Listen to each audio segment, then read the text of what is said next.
Hi and welcome.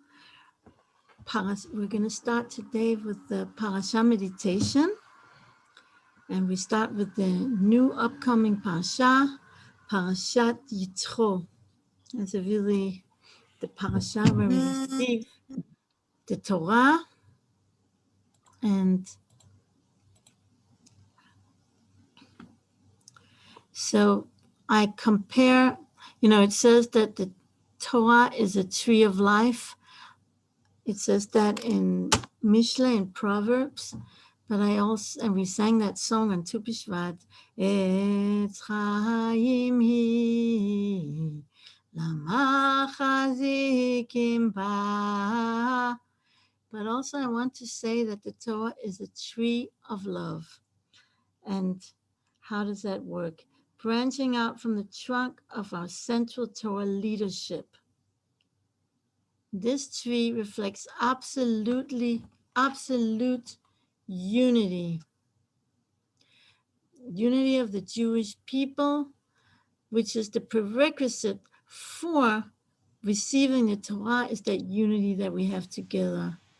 And that's why at this time, when we're getting ready to read the parasha that has the giving of the Torah in it, it's a special time to work on unity among ourselves. And there's two kinds of unity. There is the unity between us and other people, which is so important. But there's another unity which is a little bit more difficult to define, which is the unity between us and ourselves. Like there are some lost selves that we may be repressing. They're part of ourself fragments that we need to call back and accept and embrace as all of these different parts, including our shadow sides. They're all part of us. And when we can be united with ourselves, that gives us the ability to unite with other people as well. So Parashat Yitro includes not only the revelation at Sinai with the giving of the Ten Commandments, but also the preparation for receiving the Torah,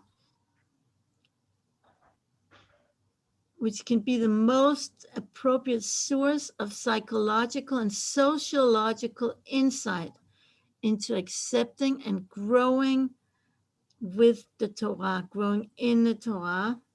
And all of that is all about unity.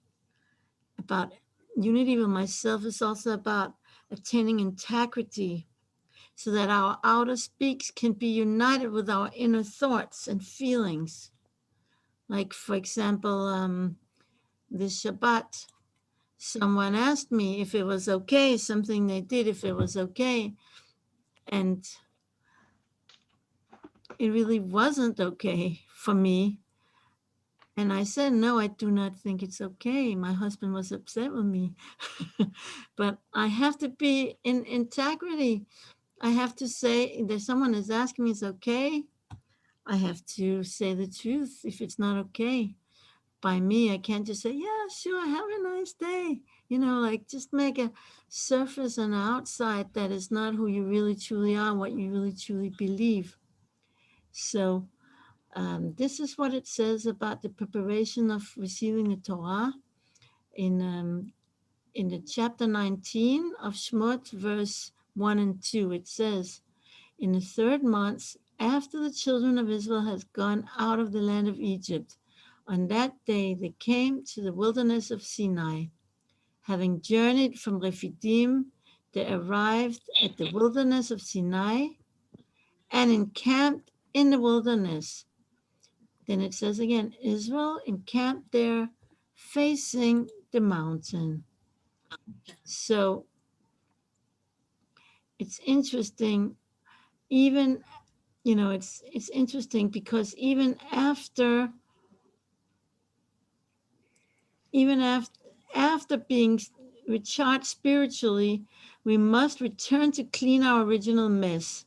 And how do we learn that from what I just read? The Torah mentioned the Israelites' departure from Rephidim before their arrival at Sinai to teach us that even though we were entrenched in the impurity of Egypt, which is represented by Refidim, and we're going to explain why that is, the Jewish people did not hesitate to make the leap into Mount Sinai to receive the Torah. So what is the problem with Refidim? Refidim are the same letters as Peridim, which means disjointed. It means divided. And so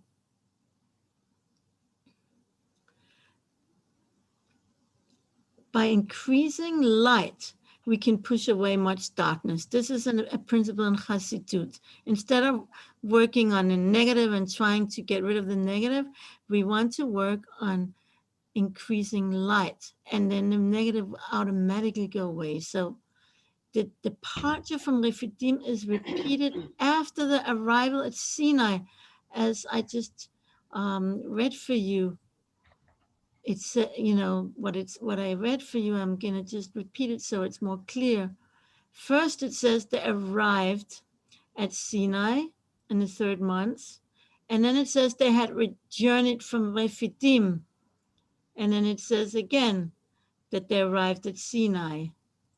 And so the point is that the departure from Refidim is repeated to teach us that immediately after having leaped into greatness of receiving the Torah, the children of Israel went back to uproot the power of evil and clean themselves completely from the impurity of Refidim, which symbolizes the negative impulse and the impurity that they've gotten from Egypt. And another thing that shows that they were really in unity is that first it says in Hebrew, Vayisu, they left. That's used the plural word. And then this is a famous, something famous. And when they came to Har Sinai, it says, V'yichan Sham Yisrael in the singular. Israel encamped there. It didn't say V'yachanu, but it says V'yichan in the singular. So there's a famous Rashi that teaches us, Ke'ish echad belev echad, like one person with one heart. We were completely unified when we came to the mountain to receive the Torah, and that is the prerequisite for receiving Torah at all times. And so therefore the Torah was given in the 3rd month, which is under the astrological sign of Gemini. That is 2 twins that are in unity with one another, because receiving the Torah is all about being in unity, not only between humanity and God, but also between people themselves. And so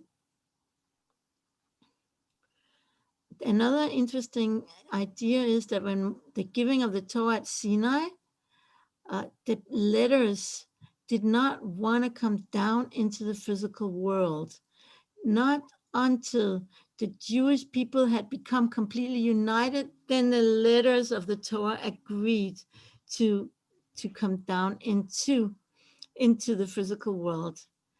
And so it's interesting because there are 600,000 letters in the Torah, which correspond to the 600,000 Jewish souls. And these were all present when receiving the Torah on Mount Sinai.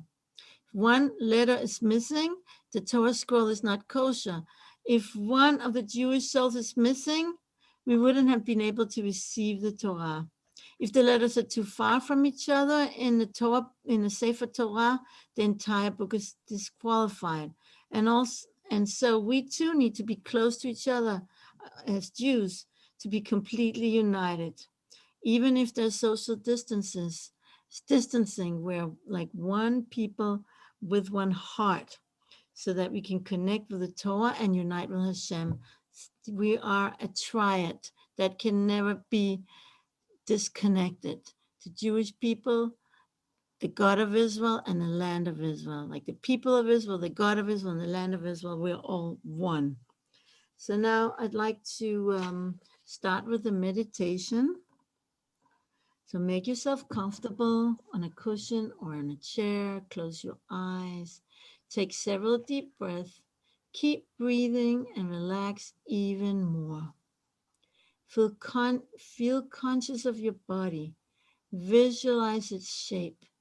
Mentally draw the outline of your body as you're sitting here right now. Now, do a body scan with your imaginary feeling detector as you continue breathing deeply. Breathe into your head. How is your head feeling? Does it feel energized or weary, light or heavy? Do you detect any pain in any part of your head? Just observe without judging. As you move down your throat area into your heart region with your feeling detector, look for feelings of love. Do you detect motherly love, sisterly love, or passionate love? Do you feel any pain? Are your feelings hurt in any way? Just become aware of how you're feeling in your heart before mentally moving down your belly button to the area below your rib cage. Scan your lower back. Scan your liver on your right front side just below the rib cage. Do you feel heat or cold? Are you aware of any residue of anger or agitation that you may be holding there? Continue to breathe slowly and deeply into your entire being. Get in touch with your hidden emotions as they manifest in the different areas of your body. Accept yourself totally and completely the way you are, with your imperfections, hurt feelings, and pain. Embrace your pain.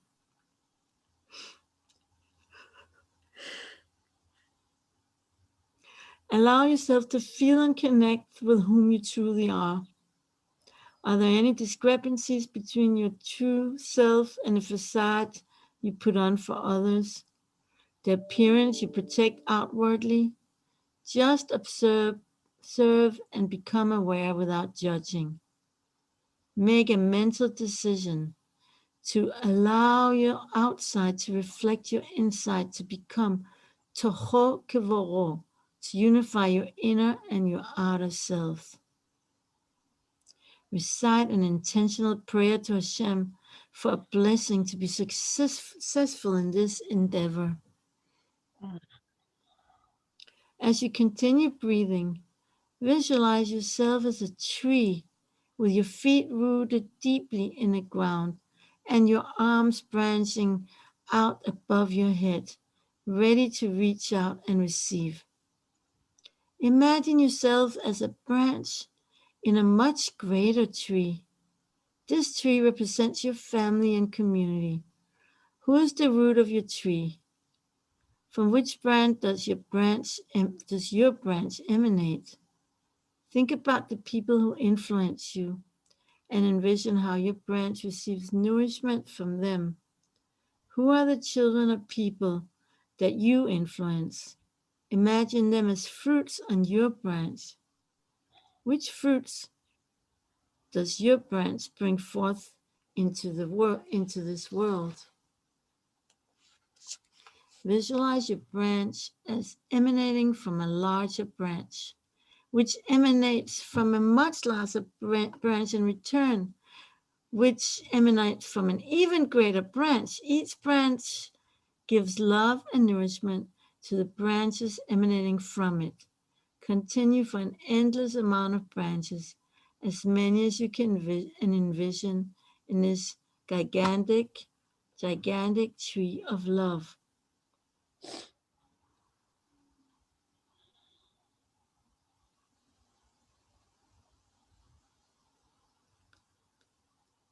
And we all know that Yitro had given advice to Moshe that there should be governors of tens of hundreds and of thousands, and all of them should be under Moshe.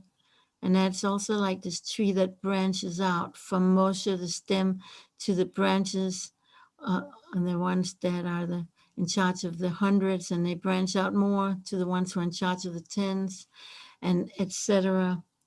And so in this way, Moshe would be connected and unified with the entire people. because this interconnected infrastructure of this Judaical system was a vital preparation for receiving the Torah. So when you're ready, you can open your eyes.